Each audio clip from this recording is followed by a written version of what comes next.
And we are back with another episode of On the Record with Tiffany.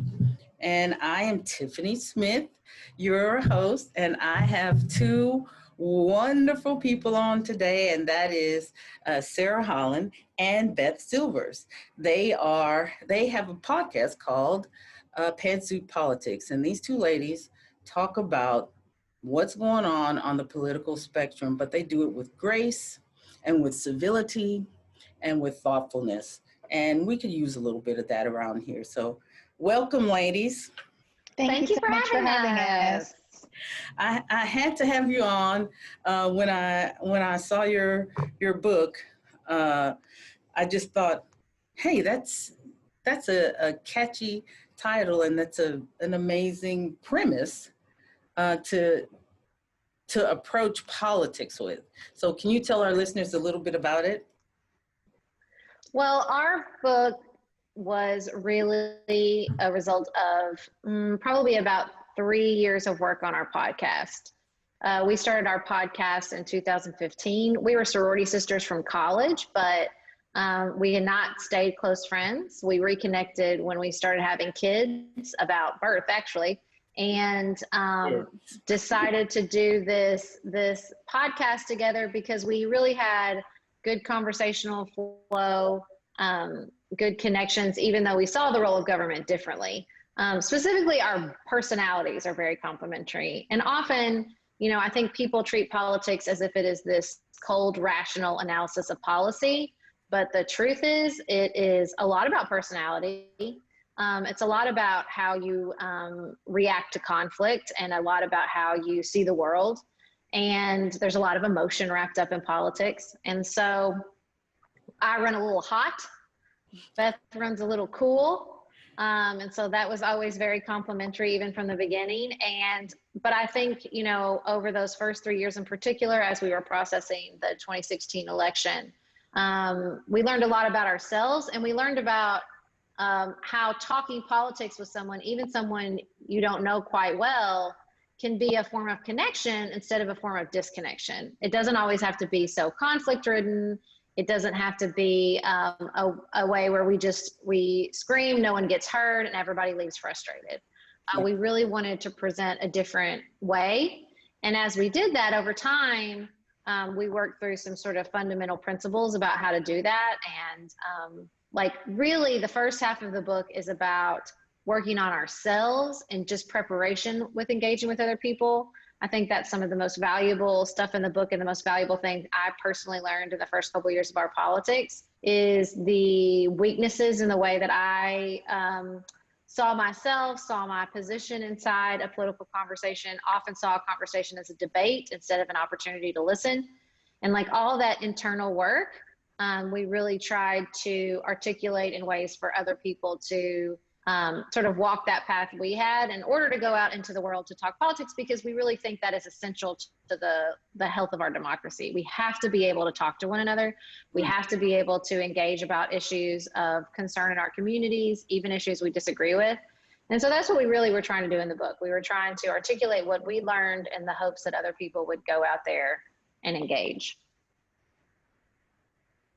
So the book, I Think You're Wrong, But I'm Listening, is the title. A Guide to Grace-Filled Political Conversations distills those 10 ideas of things that we're doing, but it is not like a hack your political conversations book. Mm-hmm. We don't have any shortcuts. We don't have any ways to get your uncle to agree with you, after all this time.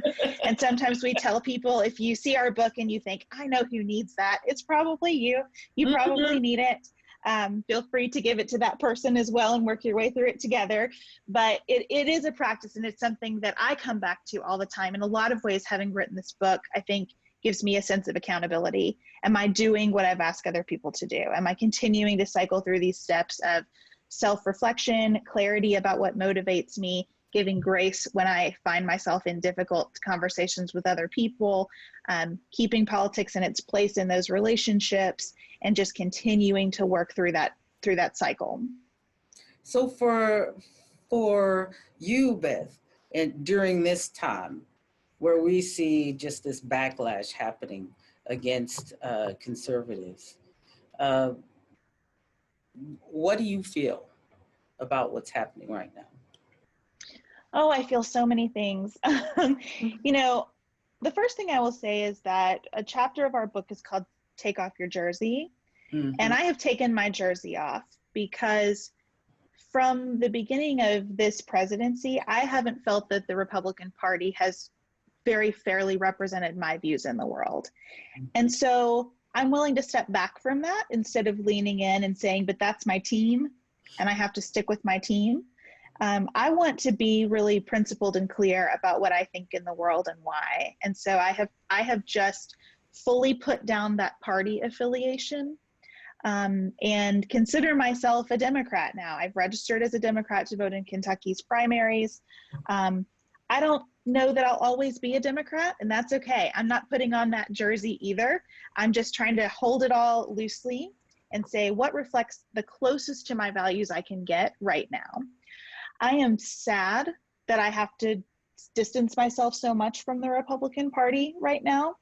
I am hopeful for election outcomes that will, with a really strong voice, demonstrate that we need a healthy conservative movement in the United States, but this conservative movement isn't very healthy.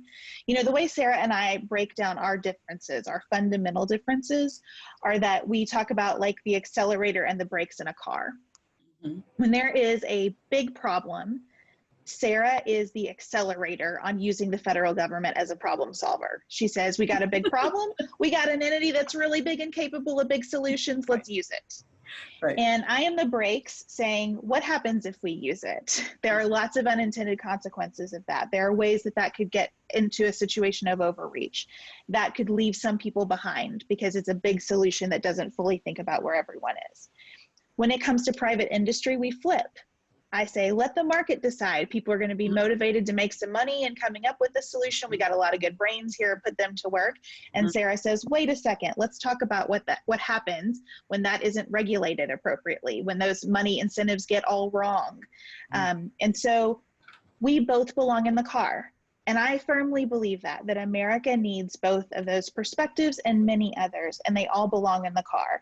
And you can't simultaneously be slamming down both and expecting to go anywhere, which is what Congress looks like a lot, right? Mm-hmm. My maximum and your maximum applied together, and so we stall out.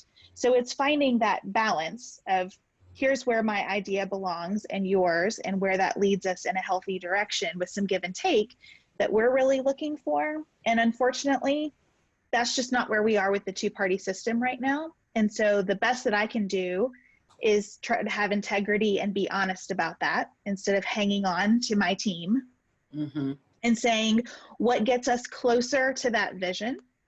And that's the way I'm going to vote and orient myself right now. Can I say something?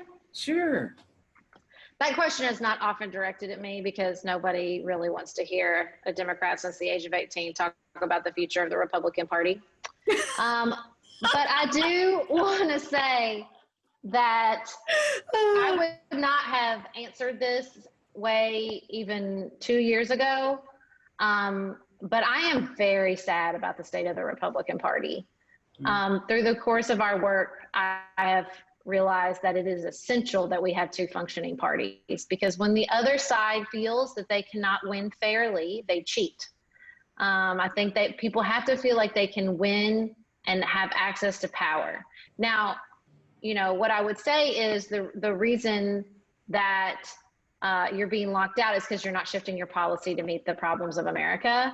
But I still feel like that approach, the people at the table, even if they're in the minority, saying, but wait, hold on. But wait, what about the size of government? What about all the ways that government has failed us in the past?